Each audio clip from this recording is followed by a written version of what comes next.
देर रात मंगल आंटी के साथ घर लौटी।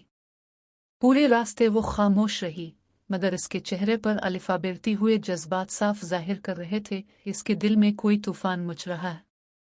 जैसे ही इसने घर का दरवाज़ा खोला, उसकी नज़र सीधी ईशाना पर पड़ी जो किचन में कुछ काम कर रही थी। ईशाना की मासूमियत और उसकी मुस्कुराहट ने मंगल के दिल को चीर कर रख दिया। वो खुद को रोक न पाई और दौड़कर उसे गले लगा लिया। ईशाना ने हैरान होकर पूछा, मामा अब ठीक है ना? मगर मंगल के पास कोई जवाब नहीं था।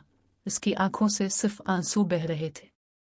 कलर्स टीवी के शो मंगल लक्ष्मी के आने वाले एपिसोड में अब देखेंगे कि आखिरकार वो सच सामने आ गया है जो 15 सालों से एक राज की तरह सबके दरमियान दब कर रह गया था। मंगल को अस्पताल की एक पुरानी रिपोर्ट मिलती है जिसमें लिखा होता है कि इसने बेटी नहीं बल्कि एक बेटे को जन्म दिया था। ये पढ़कर मंगल के कदमों तले जमीन निकल जाती है। वो बार बार रिपोर्ट को देखती है, फिर खुद से कहती है, अगर मैंने बेटे को जन्म दिया था तो ईशाना कौन है? आहिस्ता आहिस्ता इसके जहन में पुराने मनाजिर घूमने लगते हैं। वो रात जब अस्पताल में बिजली चली गई थी, बच्चे की अदला बदली का शक और नर्स का अजीब रवैया। इससे याद आता है कि इस रात वहां एक और औरत भी थी जिसकी आवाज अब धुंधली सी याद आती है। मंगल सोच में पड़ जाती है, कहीं ऐसा तो नहीं कि इस औरत का बच्चा मेरे पास आ गया हो? और अगर ऐसा है तो मेरा असली बेटा कहाँ है? घर लौटने में इससे बहुत देर हो जाती है।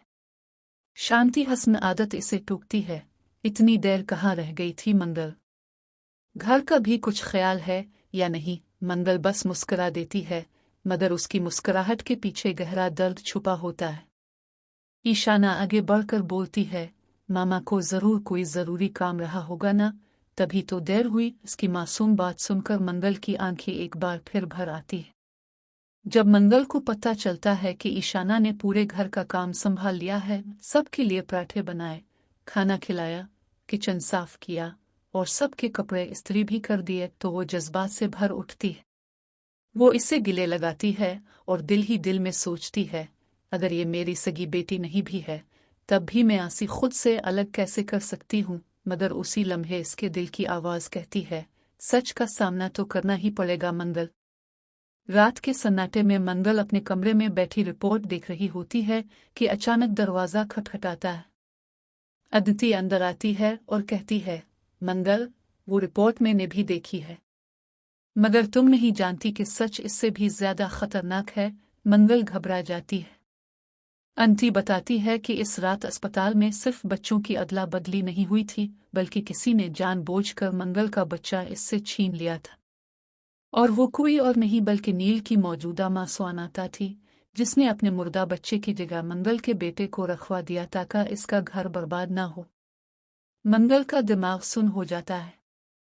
वो लरजने लगती है और कहती है, यानी नील मेरा बेटा? और ईशाना इसकी आवाज रख जाती है।